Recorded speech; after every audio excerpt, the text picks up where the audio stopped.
everybody, and welcome. All thanks to LD Mobile. This right here is NBL Overtime. Hashtag NBL Overtime to get involved. So much to get into. Plays of the week not far away. Santa's watching. Melbourne, good or bad. And, of course, we'll start with the Wildcats in a very short time. Hello. How you doing, man? Man, not as good as you, because you're back working out. That's all I see on Instagram right now. You feeling good? I'm feeling great, but I'm sore. I found a new trainer. I'm on a 28-day fitness challenge. I feel amazing. It's RBT South Melbourne. And shout out to Tyler. He is destroying me. And let's see how I look in 28 days. That's when the proof is in the pudding. What are you training to do? Look good naked. Bang. Liam Santamaria, Studs and Duds. Of course, you can get all his great work, nbl.com.au and the NBL app. Hello, buddy. Hello, man. I was a little flat when I came in, but I'm perked up now because the cardigan is back. Cardigan Cam. I'll tell you what. It took 10 rounds. Yeah. Why did it take so long? Because there is something coming. Firstly, it's a summer sport. It's a summer show. So, True. Cardigan, of course, here in Melbourne, it's going to be cold. So I have got something big coming. Okay. When it comes to the cardigan world. And I'll tell you what. These are so... I'm going to call this the Bryce Cotton because it's so hot, and that's how he's rolling right about now. Let's start with the Perth Wildcats. They're flying. And this is just copy and paste. We could have been doing this and saying this exact sentence for the last 4 years, but I'm going to ask you, Liam Santamaria, straight out, is this the best, unbelievably, the best that Bryce Cotton has played in our league? Yeah, I think it is. 45 points in a grand final. Bryce Cotton's pretty tough to beat, but game in, game out, against the top team, against the second team, against the teams down the bottom, it doesn't matter. He just brings it and gets it done. And against Cairns, he just went whackety-whack to open the game, pushed them out to a 10-point lead, and they never looked back. And then he just didn't take the foot off the pedal against the 36ers. He's kissing it off the glass. No, he's not kissing it off the glass. Yes, come on, man. This is greatness you're watching. No, don't doubt the man. That I don't disagree. He's but on the 45. Did he mean to bank that? He's on the 45. He's the best player in the competition. Agreed. He's putting points on the board. Agreed. He kissed that baby off the glass. Okay. And he put 36 on the board. It's so fun to watch It game is. in, game out. And Trevor Gleeson spoke post-game about how he appreciates that he raises the bar for everybody on the team. You can't, there's no let up with Bryce Cotton as your teammate because he's playing at that level. You need to meet it, and as a result, that team's humming. During the NBL Cup, I had a deep and meaningful conversation with Bryce Cotton. We sat for about 2 hours, and we talked about life before basketball, life after the game, how he approaches the game, high school, his upbringing, and everything in between. And I left that conversation with just a different appreciation for him personally. And what he's doing reflects totally that conversation. There's no let up. I just want you to know that there's more damage going to be done. So what he's doing, and when I say Boomer Bryce, I mean it, man. What he's doing is greatness, and we, in life, not just sport, people that are doing exceptional things consistently, we tend to take advantage of because we just look at them like, that's just Bryce. But for this league to be the envy of the world, okay, that's what I'm calling it. We have 10,000 fans in the building right now screaming, shout out to the Red Army. And what he's doing is not normal. And, don't take it for granted. Appreciate him while he's here. He's going to continue to be here, but appreciate what we're seeing because that's exactly what it is, greatness. Are they the championship favourites right now? Yes, they are. I'm saying this. I'm the opposition. I'm the biggest op. No other team. I am. And the way that they're playing it's unbelievable to see this roster in first place. Unbelievable. That's all I got. I don't quite have them there at this point. I mean, they're playing terrific. I don't see why we're anywhere different now to where we were last week. They had 2 impressive wins, but they beat Cairns and Adelaide. Now, you should be, no Josh Giddey, no Isaac Humphries. You should be beating that team. Melbourne United with all their guys on the floor. They lost to them. They also beat them. How much they beat them by? Unconvincing, right? I just think I just think with all their guys on the floor, that team's going to beat the Wildcats in a series. I don't believe that. I don't believe that. Nobody's doing what Bryce Cotton is doing. I'm taking Bryce Cotton all day in a close game. You can't stop him. I mean, You can't stop him. Nobody stopped him in a close game. He's winning. He's winning. I'm sold. I am a believer. He's winning. That's it. Someone else had a really good weekend with the Sydney Kings. They did smack Melbourne on Friday. They had to grind it out against Cairns in a close one late, but they got the job done. We know they've been battling with injuries. Jarrell Martin is back. Casper Ware. They got their favourite, so many people believe, for the Rookie of the Year at the moment as well. Adam Ford's doing a wonderful job. This team, of course, only one of us tipped them to make the 4 as it was at the start of the season, and I still think they will. But I need Xavier Cooks back. But this team are playing really well, even with all the adversity. Do you know, with all due respect to the team that got whacked, I loved watching this game. You know, some people don't like blowouts. I like this team coming home. They've shown a whole bunch of grit and resilience with their guys out, winning some tough games, staying in a bunch of games, and then coming home in front of their fans and just putting the hurt on their arch rivals from south of the border. I loved it. And, you know, everyone turned up. Casper Ware set the tone early. Diddy did a little bit of what he needs to do. Craig Muller continued to play at an elite level, and the shackles are coming off Jarrell Martin because, you know, he's back playing a full load of minutes. And they gave United the royal treatment. Now, you mentioned Casper. Homicide, I'll get your thoughts on this, okay? When Casper Ware is doing that and what he's been doing for the last 6 weeks, you mentioned last week that we need to continue to have him in MVP consideration and conversations. You have Vasiljevic, who is a confident young man, and his game backs it up. When those two guys who have an amazing amount of swagger are playing so well and they're walking around, they're doing a little trash talk, they've got the chest out, they're playing to the crowd, the whole team feeds off it. And we see it in different teams. Bryce Cotton in probably a slightly different way. I think Melbourne have it with when Chris Golding's up and about and has that excitement. I think they feed off that as well. But they've got two men, Ware and Vasiljevic right now, who love the moment, and the whole team feeds off that. And it's contagious. And I think that was a perfect example of it on Friday night. It is. I don't think as a whole they feel they're getting the respect that they deserve. And with the egos and their bravado, they're coming out angry. And when they're angry with their backs against the wall, this is not a team you want to face. They have the talent. They've been there before. The guys that haven't been there are feeding off of the guys that have been there. So you got Casper Ware. He's angry. I love seeing him play like this. I haven't seen him play like this since they won the championship with Melbourne United.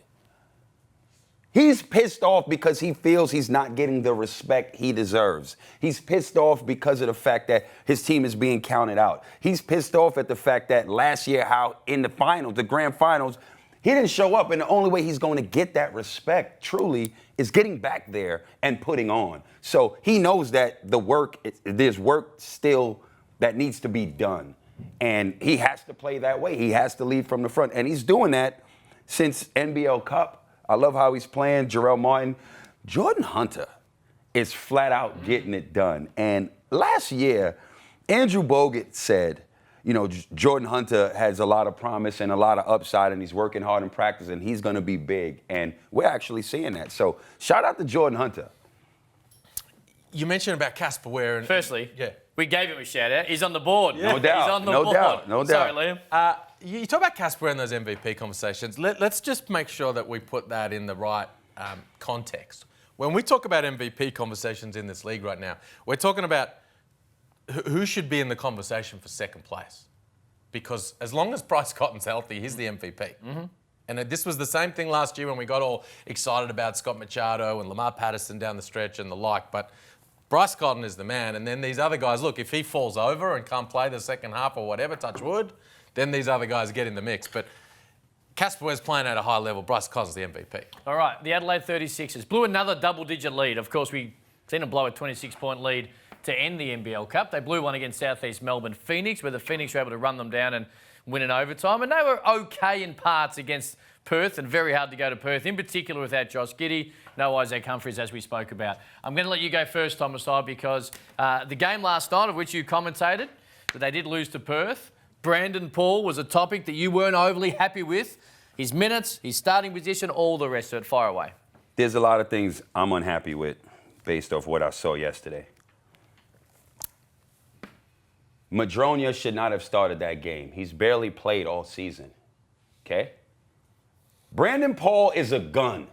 Why is he still coming off the bench? Somebody explain that to me. What did you bring him in here for? He's ready to go. He came out of quarantine 26. The man should be starting, playing a lot of minutes. DJ is getting the ball limited in the last couple of games. He's not getting the ball and getting enough attempts up for my liking. Okay? Pinder has given me nothing. Absolutely nothing. Purchase has come in the game last night, hit a 3. 2 minutes later, you sit him down. Play the young fella. Let's see what he can do. Why you have him on your team and you're not going to play him? My opinion, Pinder need to go to the bench, yo. He ain't giving me nothing. He's not giving me anything. He's had ample amount of time and opportunity to put on. I've seen nothing. Jack McVay, the reason he's not starting is because you need offensive energy and punch coming off your bench. Keep him going. He's playing great coming off the bench. But, yo, man, Brandon Paul got to get more touches and more minutes, B. I don't like that. I think you bang on. You know, the rotations of that team right now are like they're 12 and 7. They're 7 and 12. This is a team, like, the starting 5 last night needed to be Detch, Paul, Crocker, McVay, and Daniel Johnson. Shorten the rotation. Don't expand it. Then when Giddy and Isaac Humphries come back, it's those 7. And with some spot minutes from Daniel Dillon, maybe Jack Purchase if you need some shooting. That's it. Shorten the rotation. Play your studs. Give your team the best chance to win. You made a good point. Daniel Johnson probably not getting as many shots, in particular in second halves, and that's maybe the way he's defended because we know he's a superstar. But Brandon Paul, and this, again, no Josh Giddey obviously hurts when it comes to playmaking ability on the team. But even when Brandon Paul's on the court, he's not getting good looks. And it took a little while to warm up into it against South East Melbourne Phoenix. And that might be, and it probably is, the fact he hasn't been here long. And the fact is that they're trying to learn about each other. But the best thing about doing that is get him on the floor. Because it felt like last night that they're a team that desperately needs scoring. And you've got Brandon Paul, who, all right, he's learning the system, he's learning the NBL. But he's their flat-out scorer last night. Now, if you can't get him the ball in a perfect way, fine, but let him go one-on-one on the court because it felt when the game is there to be won, that's a better option than the way they went about it. That said, they're right in against South East Melbourne. Overtime game. Yeah. He got a lot of the rock in the fourth quarter, made a bunch of big shots. Really questionable looks from him down the stretch. Yep, the last 2 possessions. Contested really deep threes that you could have got something better. But it was weird that he didn't start last night. It's weird that McVay hasn't been starting over Pinder this whole time. Like, that guy needs to play more. I agree. And we've had this discussion. And I guess what Homicide just alluded to moments ago is that sort of that scoring punch off the bench, which is fine unless you've got Brandon Paul there as well. Like, you've got to have a scorer off the bench, and that just might be Jack McVay for the whole balance of the starter v the bench situation. But when you've got a guy that played in the NBA and put up 26 in his NBL debut, you don't need them both scoring off the bench in that situation. They are still in games, though, and there is that little bit of frustration for the Adelaide fans because they have blown some double-digit leads. They've played really well, and the ankle injury to Josh Giddey, I heard Andrew Gay speaking last night on the fact that we might see him back this weekend. Yeah. Hopefully that is they need the him way back to go. as soon as possible. And it was nice to see him getting on the glass. Yeah. Yeah. He was on track. He was on track. Hey, another tick. Josh Giddey reads his DMs and takes all advice the Homicide gave him. A little advice about chasing boards early. All right, let's get into... actually, talking South East Melbourne Phoenix. Let's give a big shout out to Ben Moore. There are players on that team who get higher accolades. He's an import that comes in. He comes off the bench. He's been full of energy and has turned certain games coming off the bench, talking about bench spark and all the rest of it. Gets an opportunity to start Saturday night. 23 points, 10 rebounds, and not one iota of a loss of energy, which is something that can happen when a guy goes into a different role. He was brilliant. It took all of the 40 minutes to have an opportunity to win this game, but they get there in the end. But he was great. They love him. Yes. You've got to love him, the way he approaches the game. And we're seeing why Jeff Van Gundy said, any team I ever coach, Ben Moore has a spot on that team.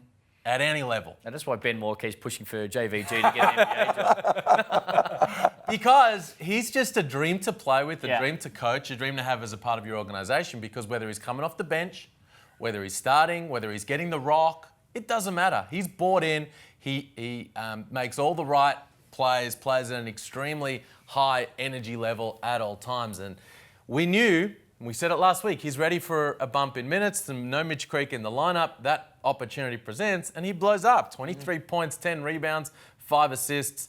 And he's going to get more and more of these opportunities to put up these kind of lines in without Creek in the lineup. And it helped the Phoenix. First game with no Creek, also no Sykes. Still, tick. They get the win. They crawled over the line, but they got there. And now he needs to keep doing that. They all need to keep raising their level to keep them where they are, which is right there in the top 4. First 4-game winning streak in franchise history. Quickly, before I let you go, Kiefer Sykes, where are we here? Don't know. I'm not sure I don't think he's coming back anytime soon. Okay. Well, very impressive win, first of all. No Creek, no Sykes. And when you get your opportunity, this is the thing I'm such a fan of. When you get opportunity, you have to capitalize on it, and he did that. As you said, the numbers, 23, 10, and 5. We know he has the ability to do that. He adjusted very well under the whistle. Early, he had foul trouble issues, which did not allow us and himself to perform and produce at the level he knows he could produce at. But now we're seeing that. So it was very impressive that he stayed out of foul trouble. They dominated that game. He and Yanni Wetzel in the interior. You can tell from the go, the scouting report was no shot blockers, attack the rim, and they did that very well. They played really well together. So a lot of his assists was passing the ball to Yanni Wetzel, and Yanni finishing aggressive at the rim. So great performance by the Phoenix overall. That team definitely stepped up in that game without the heart and soul of their team. And it leads us to a throwdown Saturday night, which is always going to be good. We're going to get to Melbourne in a split second, but I want to go with this. JD Sports Sneaker of the Week. I love those. I played a lot of basketball in those shoes. In that particular, of course, the Jordan 11 lows. Oh, there we boy. go. Have a look at this. The Jordan 5 Stealth. Look at that. And this is great for Homicide and I because we fit into normal size shoes. Liam does not, but all Oh, thanks to my JD God. Sports, the undisputed king of trainers. They are back. The Air Jordan 5 Stealth. Back in 2006 was the first time the retro colourway was back, and they are back this week, Saturday, when I can go. How long are they going to last in the store? Well, they're not going to last long at all. So get ready, JD. You've got to be at JD. 9 a.m. JD opens on Saturday morning, I think. Either way, camp out. Around the country? Camp out, ready to go around the country. JD Sports. Make sure you get involved, and of course, jd-sports.com.au. Oh, those 11s are gorgeous. The 5s are gorgeous, and it gets me very, very excited. Someone who's probably not as excited right now is Dean Vickerman. Okay, we watched a little bit of the highlights earlier where Sydney just beat him around on Friday night in Sydney. They got back on Sunday and beat the Illawarra Hawks, who had been starting to find some form and, in fact, had beaten them in the same arena only 8 days earlier. But I'm going to start with you, Liam. Where do we sit on this Melbourne United team? This was a bit of a circuit-breaking win. They toughed it out. This wasn't particularly impressive, the win over Illawarra, but they really needed it. 4-game skid, got embarrassed in Kudos Bank Arena by the rivals, 28-point loss, and just didn't turn up. Dean Vickerman said they had some passengers, threw a few guys right under the bus in that post-game presser, and they had some strong conversations as a group following that one. So to come back in front of your members and your home fans and tough out a win against a good team is a good result. Again, I don't have massive concerns about this team in the long run because Jack White and Scotty Hopson are elite performers, and they're really missing those guys in lots of different ways. Scotty Hopson in particular as a playmaker on the wing. If you're going to have Mitch McCarron as your point guard, you need a guy like Scotty Hopson there to help tick the scoreboard over, and they're really missing him.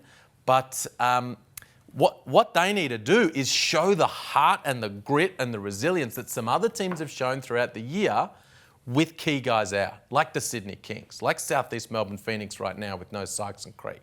So they need to do that a little bit more. But in the long run, when they get those guys back on the floor, I think they're going to be fine. I agree. I agree with everything you just said. You know, they have to show more grit, more character without those guys out. With those guys out, we don't know how long. I don't know how long that more they have to be out, but it's going to be a big challenge for the throwdown. It's going to be huge. And if you look at it, and you mentioned the grit and the resilience late, they've been in games. They had a shot to win it, Scotty Hobson against Perth. They went down in overtime where Phoenix were able to get them late. So they're in those type of games. So, and they're still second on the ladder. Yeah, they weren't in that game in Sydney. No, they weren't. They were. But by far, they It was diabolical. Every team's had that or have them over the course of the year. So it's not enough to throw the baby out with the bathwater. But you are right. They were smacked.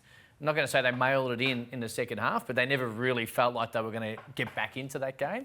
But what I will say is they're still second on the ladder. We've still got a lot to play to go. And they've got a couple of games on those teams that are third and fourth. And your first point of call is to fight your way and scrap your way to a semi-final spot, which they currently still hold.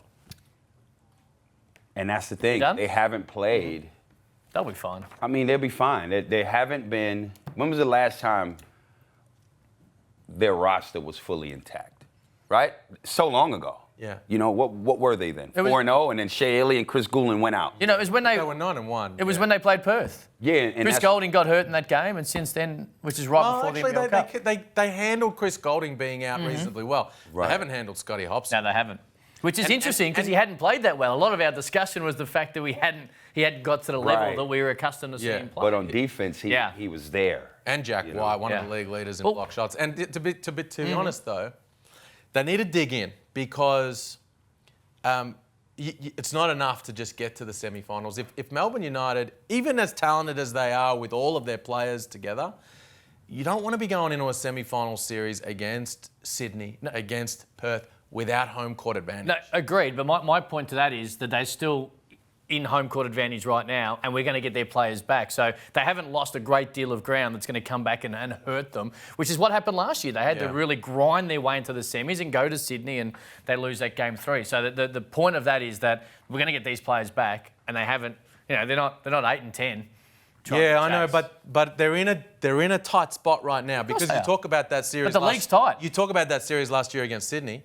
On their home floor, they win by 45. They lose the 2 on the road. So there's Home court advantage. That's no fluke. I'll tell you a team that's not making the semi-finals. Cairns. Now, we both agree? We all agree? Oh, yeah. Come on, stop it. Well, what's going on here? Can anyone help? You go first. The same thing that happened in the beginning of the year. They just don't have enough. That's as simple as that. Consistently, defensively, they haven't shown up. They haven't put a whole game together on that end. It's not consistent enough. And they don't have the talent offensively. So if you're not getting stops to keep you in games and you're not ticking the scoreboard over, you're going to lose. Now, they've taken away that showtime we've grown accustomed to seeing last season between Machado and Cam Oliver. They've now turned the number 1 assist leader into a scorer. No one else is really able to get open shots consistently and knock it down. So when that pick and roll happens, Scott Machado, go on and score. Get yours if you can score. We're not leaving Cam Oliver, and it changes offensively what they're able to do. Yeah, I think they've got enough talent. That's a lie. Don't say that. Hold on, let me finish. They ain't got enough talent. We're not doing that. They've got enough talent. No, they don't. To be doing way better than they are. No, they don't. Because if they did, they would be. Now, Majuk Deng being out is a huge issue in that regard. And if Kwatnoy is going to miss time as well, it's a disaster. But here's why. Kwatnoy, before he was injured, wasn't putting on. Yeah. So that ain't true. Deng, when he wasn't injured, was not putting on consistently. No, he wasn't. He was he wasn't. That team wasn't. That team had won 2 on the trot. How many they lost before that? They were terrible to begin the season. So, okay. Hold on. How many home games did they have? They were terrible to begin the season, but then, they were. It ain't talent. Let him finish, then you can go. They were finding their way, and they'd won 2 in a row. and then Majuk Deng went down, and it's all gone pear-shaped since then. They crept over the line in one game since then against Sydney, because Nate Jawai is a huge problem for the Sydney Kings. But here's my big gripe about what's going on with Cairns. Now, there's all kinds of issues. It's a very disconnected team right now, who I don't think many of them are on the same page as the coaching staff. But here's my issue. The reason why Cam Oliver is not above the rim catching lobs on the regular like he was last season is because there are too many bodies in the lane. Last season, he played the majority of his minutes. The starting five was Cam Oliver and 4 shooters. Machado, Newell, Noy, and Deng. 4 guys on the perimeter who can all shoot the ball. And it was like the Orlando Magic with Dwight Howard, pick and roll to the rim. You can't clog the lane because those guys will knock it down. They're all shooting 40% from 3. And then off the bench was Kenny and was Jerry, all shooters. And he rarely played with a non-shooter on the floor. Right now, it's either Krislovic or Jawai or Blagojevic. There's always a non-shooter on the floor. Play some minutes where it's Oliver and 4 shooters and see what happens. On that point, LD Mobile, all thanks to them, top 10. Hot off the press, it's nothing but the best. It's your round 10 Aldi Mobile NBL Top 10. In at number 10, you don't need to be in Mensa to know Josh Giddey's a dime dispenser. Brandon cramming this one in as Giddey delivers the ball to Paul on the oop for Adelaide at number 10. On to number 9, where first Dang uses a burst on Chris Golding before going with a cross delivered to A.J. Ogilvy, who shows him who's the boss.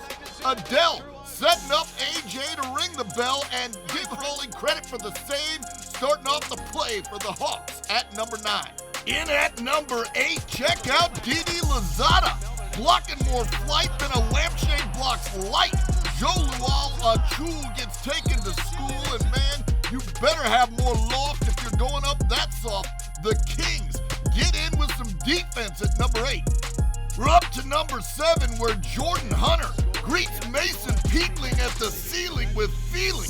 Craig Mahler, wearing that number 9, drops a delicious dime straight from the high post, and from there Mason Peatling was toast. The Kings go back-to-back at 8 and 7.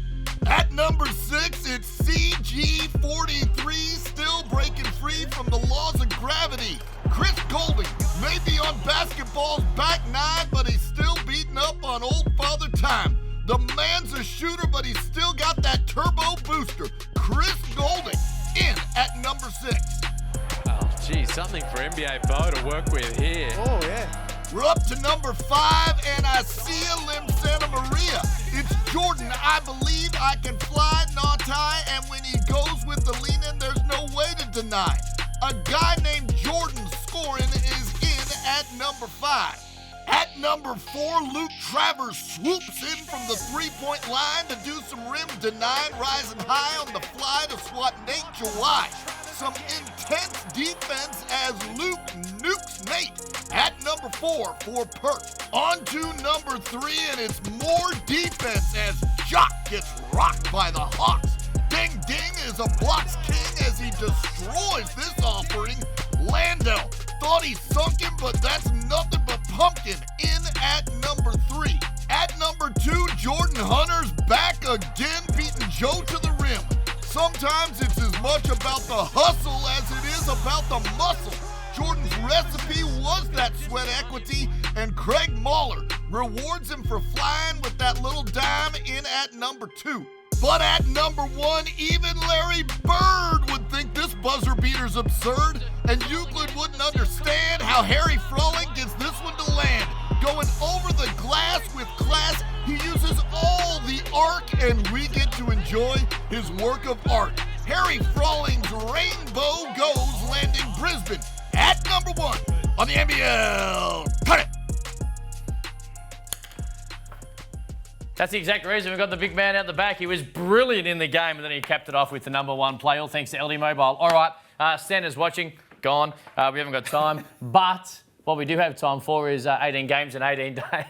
Oh, we can't wait for that. Go, baby! Hey, I was in Tasmania on Sunday. All they could talk What were about you doing NBL. I had 100th. I've been to 4 100th birthdays in my life. That's incredible. They are That's a good great genes. testament to great DNA. Yeah, I know. Hopefully you're the 5th one. I'm not making it. Do ya? Peace. They excited about the Jack?